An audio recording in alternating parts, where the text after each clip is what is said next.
ಇವತ್ತಿನ ವಿಡಿಯೋದಲ್ಲಿ ಯೂಟ್ಯೂಬ್ ಅವರು ಹೊಸದಾಗಿ 5 ಅಪ್ಡೇಟ್ ಲಾಂಚ್ ಮಾಡಿದ್ದಾರೆ. ಈ 5 ಅಪ್ಡೇಟ್ ಬಗ್ಗೆ ಡೀಟೇಲ್ ಆಗಿ ಎಕ್ಸ್ಪ್ಲೇನ್ ಮಾಡ್ತೀನಿ ಇವತ್ತಿನ ವಿಡಿಯೋದಲ್ಲಿ ಅದೇನೇನಂತ. ಸೊ ಯಾವುದೇ ಕಾಂಟೆಂಟ್ ಕ್ರಿಯೇಟರ್ ಆಗಲಿ ಅಥವಾ ಯೂಟ್ಯೂಬರ್ ಆಗಲಿ ಈ ವಿಡಿಯೋ ತಪ್ಪದೆ ಒಂದು ಸೆಕೆಂಡ್ ಸ್ಕಿಪ್ ಮಾಡಿದ್ರೆ ಪೂರ್ತಿ ನೋಡಿ, ಎಂತಕಂದ್ರೆ ಈ ವಿಡಿಯೋ ನಿಮಗೆ ತುಂಬಾ ಅಂದ್ರೆ ತುಂಬಾ ಇಂಪಾರ್ಟೆಂಟ್ ಆಗುತ್ತೆ. ಬನ್ನಿ ತರ ಮಾಡಿದ ನಮ್ಮ ಟಾಪಿಕ್ ಶುರು ಮಾಡೋಣ. ಅದಕ್ಕಿಂತ ಮುಂಚೆ ಈ ವಿಡಿಯೋ ನೋಡ್ತಾ ಇದ್ದೀರಾ ಅಂತ ಅಂದ್ರೆ ಇನ್ನು ಲೈಕ್ ಕೊಟ್ಟಿಲ್ಲ ಅಂತಂದ್ರೆ ಲೈಕ್ ಕೊಡಿ, ಹಾಗೂ ಕೂಡ ಈ ಚಾನಲ್ಗೆ ಸಬ್ಸ್ಕ್ರೈಬ್ ಆಗಿಲ್ಲ ಅಂತ ಅಂದ್ರೆ ಸಬ್ಸ್ಕ್ರೈಬ್ ಆಗಿ ಹಾಗೂ ಬೆಲ್ ಐಕಾನ್ ಕ್ಲಿಕ್ ಮಾಡಿ ಸಬ್ಸ್ಕ್ರೈಬ್ ಆಗಿ ಫ್ರೆಂಡ್ಸ್. ಸಬ್ಸ್ಕ್ರೈಬ್ ಫ್ರೀ, ಸಬ್ಸ್ಕ್ರೈಬ್ ಆದರೆ ಈ ರೀತಿ ಸೂಪರ್ ಆಗಿರುವ ಕಾಂಟೆಂಟ್ ಗೋಸ್ಕರ ಅಪ್ಲೋಡ್ ಮಾಡ್ತಾ ಇರ್ತೀನಿ. ಬನ್ನಿ ತರ ಮಾಡಿದ ನಮ್ಮ ಟಾಪಿಕ್ ಶುರು ಮಾಡೋಣ. ಈಗ ಫಸ್ಟ್ ನಾವು ಮೊದಲನೇ ಅಪ್ಡೇಟ್ ಬಗ್ಗೆ ಮಾತಾಡೋಣ. ಮೊದಲನೇ ಅಪ್ಡೇಟ್ ಬಗ್ಗೆ ಮಾತಾಡ್ಬೇಕಂತಂದ್ರೆ ತುಂಬಾ ಜನ ವಾಟ್ಸಪ್ ಅಲ್ಲಿ ಮೆಸೇಜ್ ಮಾಡಿದ್ರು, ಬರೋದು ಕಮ್ಯುನಿಟಿ ಟ್ಯಾಬ್ ಎಲ್ಲಿ ಹೋಯ್ತು ಅಂತ. ಸೊ ಕಮ್ಯುನಿಟಿ ಟ್ಯಾಬ್ ಏನಿದೆ, ನೇಮ್ ಚೇಂಜ್ ಮಾಡೋರು ಪೋಸ್ಟ್ ಟ್ಯಾಬ್ ಅಂತ. ಸೊ ಇದು ಒಳ್ಳೆ ಹೆಸರು ಅಂತ ಹೇಳ್ಬೋದು. ಮತ್ತೆ ಇನ್ನೊಂದು 2 ವೇ ಕಮ್ಯುನಿಕೇಶನ್ ಪೋಸ್ಟ್ ಬರ್ತಾ ಇರುವಂತದ್ದು. ಸೊ ಇದರ ಅರ್ಥ ಏನಂತ ಅಂದ್ರೆ, ಈಗ 2 ಕ್ರಿಯೇಟರ್ಸ್ ಅಥವಾ 3 ಕ್ರಿಯೇಟರ್ಸ್ ಕೊಲಾಬ್ರೇಟ್ ಆಗಿ ಒಂಥರ ಫಾರಂ ಮಾಡ್ಬೋದು, ಆ ರೀತಿ ಪೋಸ್ಟ್ ಮಾಡ್ಬೋದಂತೆ. ಫಾರಂ ತರ ಪೋಸ್ಟ್ ಹೆಂಗೆ ಗೂಗಲ್ ಅಲ್ಲಿ ಫಾರಂ ಇರುತ್ತೆ ಯೂಟ್ಯೂಬ್ ಬಗ್ಗೆ ಗೈಡ್ಲೈನ್ಸ್ ಬಗ್ಗೆ, ಆ ರೀತಿ ಒಂದು ಫಾರಂ ಆಗಿ ದೊಡ್ಡದಾಗಿ ಪೋಸ್ಟ್ ಮಾಡ್ಬೋದಂತೆ. 2 ಕ್ರಿಯೇಟರ್ಸ್ ಕೊಲಾಬ್ರೇಟ್ ಮಾಡಿ ಆ ರೀತಿ ಫ್ಯೂಚರ್ ತರ್ತಾ ಇರುವಂತದಂತೆ. ನನ್ಗನ್ಸುತ್ತೆ ಇನ್ನೊಂದು 3-4 ವೀಕ್ಸ್ ಅಲ್ಲಿ ಆ ಪರ್ಟಿಕ್ಯುಲರ್ ಫೀಚರ್ ಲಾಂಚ್ ಮಾಡ್ಬೋದು ಅಂತ.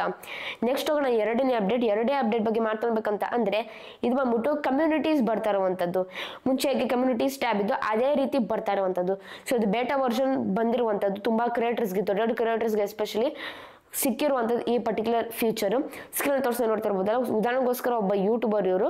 ಸೊ ಇವರು ಟೆಕ್ ಬಗ್ಗೆ ಎಲ್ಲ ಮಾಡ್ತಾರೆ.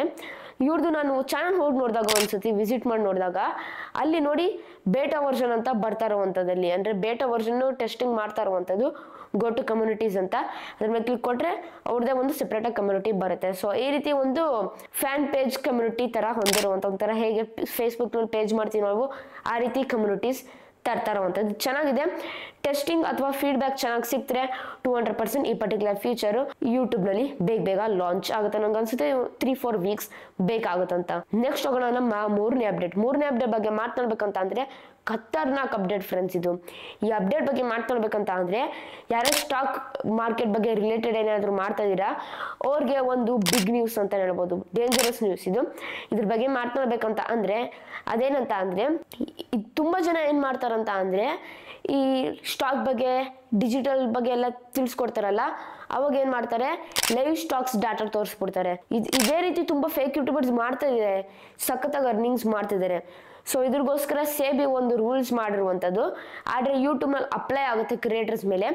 ಅದೇನಂತ ಅಂದ್ರೆ, ಯಾವ್ದೊಬ್ಬ ಕಾಂಟೆಂಟ್ ಕ್ರಿಯೇಟರ್ ಆಗಲಿ ಸ್ಟಾಕ್ ಮಾರ್ಕೆಟ್ ಬಗ್ಗೆ ಮಾಡ್ತಾರಲ್ಲ, ಎಜುಕೇಶನಲ್ ಪರ್ಪಸ್ಗೋಸ್ಕರ ಮಾಡಿದ್ರು ಲೈವ್ ಡಾಟಾ ಶೋ ಮಾಡಿರೋ ಸ್ಟಾಕ್ಸ್ದು ಅಂಥವ್ರ ಚಾನಲ್ ಎಲ್ಲ ಟರ್ಮಿನೇಟ್ ಆಗಲಿದೆ, ಪನಿಷಬಲ್ ಇದೆ ಅಥವಾ ಪೆನಲ್ಟಿ ಕೊಡ್ಬೋದು ಯೂಟ್ಯೂಬ್ ಅವರು. ಸೊ ಈ ರೀತಿ ಎಲ್ಲ ಚಾನ್ಸಸ್ ಹೊಂದಿರುವಂತದ್ದು. ಅದಕ್ಕೆ ಯಾವ್ದೊಬ್ಬ ಡಿಜಿಟಲ್ ಸ್ಟಾಕ್ಸ್ ಕ್ರಿಯೇಟರ್ಸ್ ಆಗ್ಲಿ ದಯವಿಟ್ಟು ಸ್ಟಾಕ್ಸ್ ಡಾಟಾ ಲೈವ್ ಆಗಿ ಶೋ ಮಾಡಕ್ ಹೋಗ್ಬೇಡಿ. ಶೋ ಮಾಡ್ಬೇಕಂತ ಅಂದ್ರೆ 3-4 ತಿಂಗಳದ್ದು ಶೋ ಮಾಡಿ ಬೇಕಾದ್ರೆ ಡಾಟಾ, ಅವಾಗ ಯೂಟ್ಯೂಬ್ ಅವ್ರು ಒಪ್ಕೊಂತಾರೆ. ಇಲ್ಲ ಅಂದ್ರೆ ಇಲ್ಲ ಅಂತ ಒಂದು ಸೆಬಿ ರೂಲ್ಸ್ ಮಾಡಿರುವಂಥದ್ದು. ಚೆನ್ನಾಗಿದೆ ರೂಲ್ಸ್, ఎందుకంದ್ರೆ ತುಂಬಾ ಫೇಕ್ ಯೂಟ್ಯೂಬರ್ಸ್ ಈ ರೀತಿ ಮಾಡ್ಕೊಂಡು ಚೆನ್ನಾಗಿ ಅರ್ನಿಂಗ್ಸ್ ಮಾಡ್ತಿದ್ರು. ನಿಮ್ಗೆ ಏನ್ ಅನ್ಸುತ್ತೆ ಈ ರೂಲ್ಸ್ ಬಗ್ಗೆ ಅಂತ ಕಮೆಂಟ್ಸ್ ಮೂಲಕ ತಿಳಿಸಿ. ನೆಕ್ಸ್ಟ್ ಹೋಗೋಣ 4ನೇ ಅಪ್ಡೇಟ್ ಬಗ್ಗೆ ಮಾತನಾಡಬೇಕಂತ ಅಂದ್ರೆ, ಇದು ಸೂಪರ್ ಆಗಿರುವಂಥದ್ದು ಅಪ್ಡೇಟ್. ಈ ಪರ್ಟಿಕ್ಯುಲರ್ ಅಪ್ಡೇಟ್ ಬಗ್ಗೆ ಮಾತನಾಡೋಣ.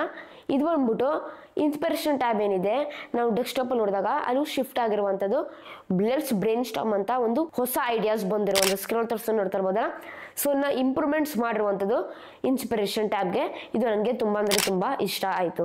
ನೆಕ್ಸ್ಟ್ ಹೋಗೋಣ ಕೊನೆಯದಾಗಿ 5ನೇ ಅಪ್ಡೇಟ್. ಇದ್ರ ಬಗ್ಗೆ ಮಾತನಾಡ್ಬೇಕಂತ ಅಂದ್ರೆ, ಉದಾಹರಣೆಗೋಸ್ಕರ ನಮ್ಮ ಚಾನಲ್ಗೆ ಹೋದಾಗ ಸ್ಕ್ರೀನ್ ತೋರಿಸ್ಕೊಂಡು ನೋಡ್ತಾ ಇರ್ಬೋದಲ್ಲ, ನಮ್ಮ ಚಾನಲ್ಗೆ ಹೋದಾಗ ಅಲ್ಲಿ ಸರ್ಚ್ ಬಾರ್ ಅಂತ ಕಾಣಿಸುತ್ತೆ. ಸರ್ಚ್ ನಲ್ಲಿ ನಾವು ಯಾವ್ದಾದ್ರು ಒಂದು ವಿಡಿಯೋಸ್ ಟೈಪ್ ಮಾಡೋದು ಬರುತ್ತೆ. ಕಾರಣವೇನಂತ ಅಂದ್ರೆ, ಈಗ ನಾನು ರಿವ್ಯೂಸ್ ಕಾಂಟೆಂಟ್ ಬಗ್ಗೆ ವಿಡಿಯೋ ಮಾಡಿರ್ತೀನಿ, ಪಾಪ್ಯುಲರ್ಗೆ ಹೋಗ್ಬಿಟ್ಟು ಓಲ್ಡೆಸ್ಟ್ಗೆ ಹೋಗ್ಬಿಟ್ಟು ಸ್ಕ್ರಾಲ್ ಮಾಡ್ತಾ ಸರ್ಚ್ ಮಾಡಬೇಕು. ಸೊ ಈ ಪಾರ್ಟ್ ಬೇಡ ಅಂತ ಯೂಟ್ಯೂಬ್ ಅವ್ರು ಈ ರೀತಿ ಅಪ್ಡೇಟ್ ತಂದಿರುವಂಥದ್ದು ಸೂಪರ್ ಆಗಿದೆ ಅಪ್ಡೇಟ್. ನನಗೆ ತುಂಬಾ ಅಂದ್ರೆ ತುಂಬಾ ಇಷ್ಟ ಆಯ್ತು 5 ಅಪ್ಡೇಟ್. ಈ 5 ಅಪ್ಡೇಟಲ್ಲಿ ಯಾವ ಅಪ್ಡೇಟ್ ಇಷ್ಟ ಆಯ್ತು ಅಂತ ಕಮೆಂಟ್ ಬಾಕ್ಸ್ ಮೂಲಕ ತಿಳಿಸಿ. ಈ ರೀತಿ ಅಪ್ಡೇಟ್ಸ್ ಬೇಕಂತಂದ್ರೆ ದಯವಿಟ್ಟು ನನಗೆ ಪ್ರೋತ್ಸಾಹ ನೀಡಿ. ಹೇಗೆಂದ್ರೆ ಸಿಂಪಲ್, ಜಸ್ಟ್ ನೀವು ಒಂದು ಸಬ್ಸ್ಕ್ರೈಬ್ ಮಾಡಿ, ಒಂದು ಲೈಕ್ ಮಾಡಿ, ಒಂದು ಶೇರ್ ಮಾಡಿ, ಒಂದು ಕಮೆಂಟ್ ಮಾಡಿದ್ರೆ ಇಷ್ಟೇ ಫ್ರೆಂಡ್ಸ್. ಇಷ್ಟು ಮಾಡಿದ್ರೆ ನನಗೆ ದೊಡ್ಡ ಪ್ರೋತ್ಸಾಹ ನೀಡ್ತೀರಾ. ದಯವಿಟ್ಟು ಕನ್ನಡ ಬೆಳೆಸಿ ಮತ್ತು ಕನ್ನಡ ಉಳಿಸಿ. ಇಲ್ಲಿಗೆ ವಿಡಿಯೋ ಮುಗಿಸ್ತಾ ಇದೀನಿ. ಜೈ ಕರ್ನಾಟಕ, ಒಂದೇ ಮಾತರಂ. ಶುಭ ದಿನ ಫ್ರೆಂಡ್ಸ್. ಮುಂದಿನ ವಿಡಿಯೋದಲ್ಲಿ ಸಿಗೋಣ ಫ್ರೆಂಡ್ಸ್.